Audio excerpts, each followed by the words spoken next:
So ಇದು ಬಂದು slow wilt. So ಒಂದು 2-3 ವರ್ಷದಿಂದ ಸೊ ಬೀಳು ಇದೇ ಥರ ಇದೆ. ಸ್ಲೋ ವಿಲ್ಟು ಯಾವ ಕಾರಣಕ್ಕೋಸ್ಕರ ಬರುತ್ತೆ ಅಂತ ಹೇಳ್ತೀನಿ ಮೊದಲು. ಸೊ ಯಾವಾಗ ಮಳೆಗಾಲದಲ್ಲಿ ಮಳೆ ಜಾಸ್ತಿಯಾಗಿ ಸೊ ಬೇರೆಗೆ ನೀರು ಹೋಗುತ್ತೆ, ಸೊ ಆವಾಗ ನಿಮಗೆ ಸ್ಲೋ ವಿಲ್ಟ್ ಶುರು ಆಗುತ್ತೆ, ಅಂದರೆ ನಿಧಾನ ಸುರುಗು ರೋಗ. ಓಕೆನಾ. ಸೊ ಮೇಯ್ನ್ ರೀಸನ್ನು ಮಳೆಯಲ್ಲಿ ಮಳೆ ಜಾಸ್ತಿಯಾಗಿ ಸೊ ಬೇರು ಕೊಳಿತಾ ಬರುವಂಥದ್ದು, ನಿಧಾನಕ್ಕೆ ಕೊಳಿತಾ ಬರುತ್ತೆ. ಆದರೆ ಕ್ವಿಕ್ ವೆಟ್ ನಿಮ್ಗೆ ಈಗ ಈ ಥರ ಆಗಲ್ಲ. ಕ್ವಿಕ್ ವೆಟ್ಟಲ್ಲಿ ನಿಮಗೆ ಫಂಗಸ್ ಅಟ್ಯಾಕ್ ಆಗಿ ನಿಮಗೆ ಹುಳ ತಿಂದ್ಬಿಟ್ಟು ಬೇರು ಪರ್ಟಿಕ್ಯುಲರಾಗಿ ಸಾಯ್ತಾ ಹೋಗುತ್ತೆ. ಸೊ ಇದರಲ್ಲೂ ಕೂಡ ನಿಮಗೆ ಫಂಗಸ್ ಇರುತ್ತೆ ಸ್ಲೋ ವಿಲ್ಟಲ್ಲಿ. ಇದನ್ನು ಆ್ಯಕ್ಚುಲಿ ನೋಡಿ, ಈ ಜೊತೆಗೆ ಈ ಬೀಳು ಕೂಡ ಅದೇ ಇಲ್ಲಿ ಕಾಣ್ತಾ ಇಲ್ಲ ನೋಡಿ, ಈ ಬೀಳು ಕೂಡ ಸ್ಲೋ ವಿಲ್ಟ್ ಅಟ್ಯಾಕ್ ಆಗಿದೆ, ಈ ಬೀಳು ಕೂಡ ಅಟ್ಯಾಕ್ ಆಗಿದೆ. ಓಕೆನಾ. ಸೊ ಇದನ್ನು ಪ್ರಿವೆನ್ಷನ್ ಮೆಥಡ್ ಹೆಂಗೆ ಅಂತಂದರೆ, ಸೊ ಪರ್ಟಿಕ್ಯುಲರಾಗಿ ಪ್ರತಿಯೊಂದು ಬಳ್ಳಿಗೂ ಇಲ್ಲಿ ಏನು ಕಾಣ್ತಾ ಇದೆ ನೋಡಿ, ಆ ಬೀಳುಗಳಿಗೆಲ್ಲ ಸೊ ಬೋರ್ಡೋ ಮಾಡಿಕೊಂಡ್ರೆ ಒಳ್ಳೆಯದು. ಸುತ್ತಮುತ್ತ ಇರೋ ಪರ್ಟಿಕ್ಯುಲರ್ ಬಳ್ಳಿಗಳಿಗೆ ಸೊ ಬೋರ್ಡೋ ಮಾಡಿಕೊಂಡ್ರೆ ನಿಮಗೆ ಉಳ್ಕೊಳ್ಳುತ್ತೆ. ಅಂದರೆ ಬರ್ದೇರನ್ನ ತಡೆಗಟ್ಟುತ್ತೆ, ಸ್ಲೋ ವಿಲ್ಟ್ ಬರ್ದೇರನ್ನ ತಡೆಗಟ್ಟುತ್ತೆ. ಸೊ ಬಂದ ಮೇಲೆ ಏನು ಮಾಡಬೇಕು ಅಂತಂದರೆ, ಸೊ ಏನು ಮೆಟಲಾಕ್ಸಿ ಮ್ಯಾನ್ಕೋಜಿಬ್ಬು ಅಥವಾ ರೆಡ್ ಅಮಿಲ್ ಗೋಲ್ಡು, ಸೊ ಈ ಥರ ಬೇರೆ ಬೇರೆದು ಬರುತ್ತೆ ನಿಮಗೆ. So chemical ಕಾಂಪೋಸಿಷನಲ್ಲಿ. ಸೊ ಅಂಥದ್ದನ್ನು ತಂದು ಡ್ರೆಂಚಿಂಗ್ ಮಾಡ್ಕೋಬೇಕು, ಜೊತೆಗೆ ಸ್ಪ್ರೇ ಕೂಡ ಮಾಡುವಂಥದ್ದು. ಓಕೆನಾ. ಸೊ ಹಾಗೆ ಮಾಡ್ಕೊಂಡಾಗ ಸೊ ನೀವು ಸ್ಲೋ ವಿಲ್ಟ್ನ ಅಂದರೆ ಸ್ಲೋ ವಿಲ್ಟ್ ಒಂದ್ಸಲ ಬಂದಮೇಲೆ ಅದು ಬೀಳು ನಿಮಗೆ ಸಾಯ್ತಾನೆ ಹೋಗುತ್ತೆ ಪರ್ಟಿಕ್ಯುಲರಾಗಿ.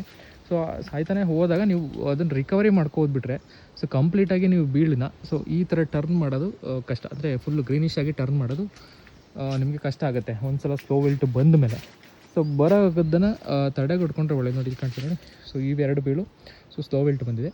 ಸೊ ಯಾಕಂದರೆ ಆ ಕಡೆ ನಮಗೆ ವೆಸ್ಟು ಡೈರೆಕ್ಟಾಗಿ ಗಾಳಿ ಹೊಡೆಯುತ್ತೆ, ಜೊತೆಗೆ ಇನ್ನೊಂದು ಕೂಡ ಗಾಳಿ ಹೊಡೆತ ಆಗೋದ್ರಿಂದ ಸೊ ಮರದ ಬೇರು ಏನು ಕಾಣ್ತಾ ಸಿಲ್ವ ಮರದ ಬೇರು ಅಲ್ಲಾಡೋದ್ರಿಂದ ಸೊ ಬೇರಿಗೆ ನೀರು ಹೋಗುತ್ತೆ. ಸೊ ನೀರು ಹೋದಾಗ ಬೇರು ಆಟೋಮೆಟಿಕ್ಕಾಗಿ ಕೊಳಿತಾ ಬರುತ್ತೆ. ನೋಡಿ ದಾರ ಹಾಕಿ ಕಟ್ಟಿದ್ದೀವಿ, ಕಾಣ್ತೀವಿ ನೋಡಿ. ನೋಡಿ ಇಲ್ಲಿ ಈ ಮರದ ದಾರ ಹಾಕಿ ಕಟ್ಟಿದ್ದೀವಿ ನೋಡಿ. ಅಲ್ಲಿಂದ ಒಂದು ಹಾಲ್ವಣ ಬೆಂಡ್ ಆಗಿತ್ತು, ಸೊ ಅಲ್ಲಿಂದ ಇದಕ್ಕೆ ದಾರ ಹಾಕಿ ಕಟ್ಟಿದ್ದೀವಿ. ಸೊ ಮಳೆಗಾಲದಲ್ಲಿ ಈ ಥರ ಆಗುತ್ತೆ. ಸೊ ಆ ಥರ ಆದಾಗ ನಿಮಗೆ ಮಳೆಗಾಲದಲ್ಲಿ ಆ್ಯಕ್ಚುಲಿ ಗೊತ್ತಾಗಲ್ಲ ವಿಲ್ಟ್ ಇರೋವಂಥದ್ದು. ನಿಮಗೆ ಗೊತ್ತಾಗದೆ ಯಾವಾಗ ಮಳೆ ಮುಗಿದು ನೋಡಿ ಈ ಥರ ಬಿಸಿಲು ಬರುತ್ತಲ್ಲ, ಆ ಟೈಮಲ್ಲಿ ನಿಮಗೆ ಯಾವುದೇ ಕಾಯಿಲೆ ಇದ್ದರೂ ಮೆಣಸಿನ ಬೆಳೆಗೆ ನಿಮ್ಗೆ ಆವಾಗಲೇ ಗೊತ್ತಾಗೋದು. ಸೊ ಮಳೆಗಾಲದಲ್ಲಿ ನಿಮಗೆ ಬೀಳುಗಳೆಲ್ಲ ಕೂಡ ನಿಮಗೆ ಬುಷಿಯಾಗೆ ಕಾಣುತ್ತೆ. ಸೊ ಯಾವಾಗ ನಿಮಗೆ ಮಳೆ ಮುಗಿದು ಸೊ ಬಿಸಿಲು ಬರುತ್ತೆ, ಒಂದು 2 ಬಿಸಿಲು ಬಂದ ತಕ್ಷಣ ನಿಮಗೆ ವಿಲ್ಟ್ ಎಲ್ಲ ನಿಮಗೆ ಕಾಣೋಕ್ಕೆ ಶುರು ಆಗುತ್ತೆ. ಇದೆಲ್ಲ ನಿಮ್ಗೆ ಹಳದಿ ಕಾಣ್ತಿರ್ಬೋದು. ಸೊ ಬಿಸಿಲಿನ ಏಟಿಗೆ ನಿಮ್ಗೆ ಆ ಥರ ಕಾಣ್ತಾ ಇದೆ ಅಷ್ಟೇ.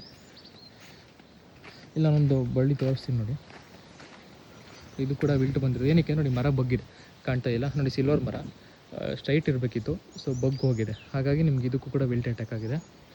ಬೇರೆಗೆ ನೀರು ಹೋಗಿ ಆಗಿರೋವಂಥದ್ದು ಮಳೆಗಾಲದಲ್ಲಿ. ನೋಡಿ ಮರ ಬಗ್ಗಿದೆ ಫುಲ್ಲು ನೋಡಿ. ಇದೆಲ್ಲ ಚೆನ್ನಾಗಿರೋಂಥ ಬಳ್ಳಿಗಳು, ಒಂದು ಯಾವುದಕ್ಕೂ ಕೂಡ ವಿಲ್ಟ್ ಏನೂ ಅಟ್ಯಾಕ್ ಆಗಿಲ್ಲ.